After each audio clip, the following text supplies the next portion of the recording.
இயேசுவில் பிரியமான அன்பு மாதா தொலைக்காட்சி நேயர்களே, உங்கள் அனைவருக்கும் இனிய வணக்கம். இன்றைய நற்செய்தியானது நமக்கு ஆவியாரை பற்றி இன்னும் அதிகமாக பேசுகிறது. இதில் ஒரு சிறப்பு அம்சம் நம்ம பார்த்தோம் என்றால், ஆண்டவர் இயேசு தன்னை பற்றி என்ன கூறினாரோ அதே கருப்பொருளை ஆவியானவருக்கும் தெளிவுபடுத்துகிறார்.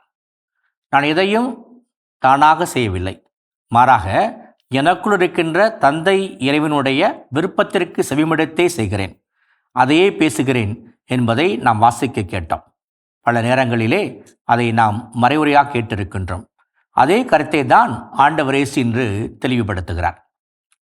அன்பு இறை மக்களே, ஆவியானவர் எதையும் தானாக பேசப் போவதில்லை, தானாக வழிநடத்தப் போவதில்லை. அவர் தந்தை இறைவனிடமிருந்து என்ன பெற்றுக்கொண்டாரோ கேட்டுக்கொண்டாரோ அதையே நமக்கு அறிவிப்பார் என்ற செய்தி நமக்கு தரப்படுகிறது. இதிலிருந்து தரப்படுகின்ற உண்மை என்ன? நாம் எப்பொழுதுமே நம்முடைய சொந்த வெறுப்புகளுக்காக வாழக்கூடாது.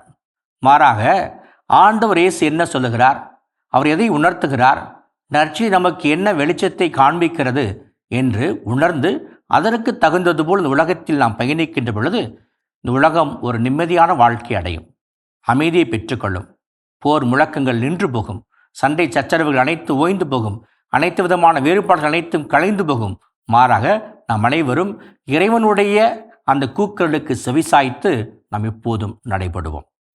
அதுதான் ஆபிரகாம் செய்தார்.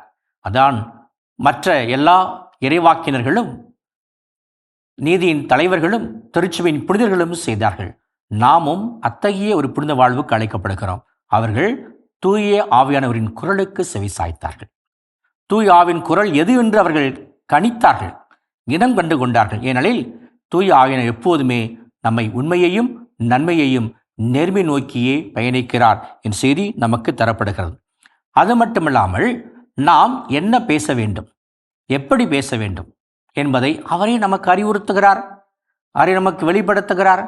நான் இயேசுவை பற்றி வாழுகிறேன், நான் என்ன பேச போகிறேன், எப்படி செயல்படுத்த போகிறேன் என்று நாம் ஆதங்கப்பட வேண்டாம், நாம் வேதனைப்பட வேண்டாம், குழப்பமடைய வேண்டாம்.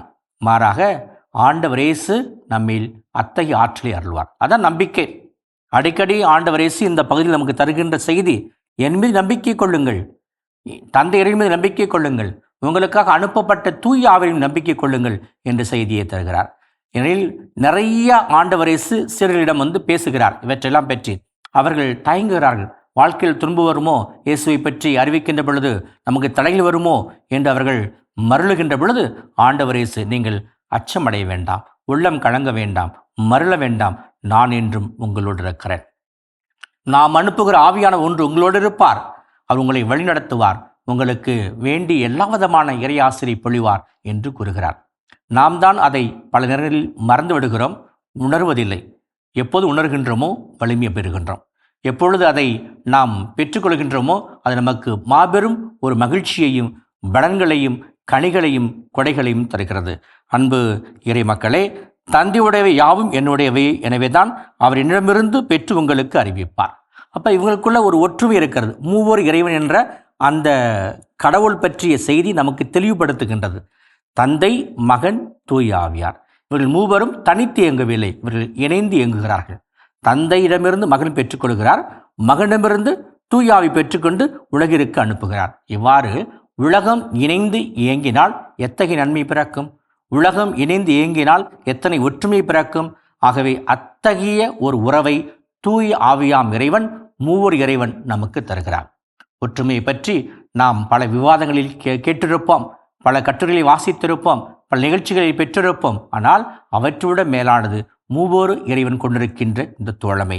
அவர்கள் இணைந்திருப்பது போல நாமும் இணைந்திருப்போம். குடும்பமாக, சமூகமாக, நாடுகளாக இணைந்திருப்போம். உண்மையான அமைதியை தூய ஆவி நமது உள்ளங்களுக்கும் நம் வாழும் இல்லங்களுக்கும் பொழிவாராக. ஆமென். இயேசுவுக்கே புகழ், இயேசுவுக்கே நன்றி. மரியே வாழ்க.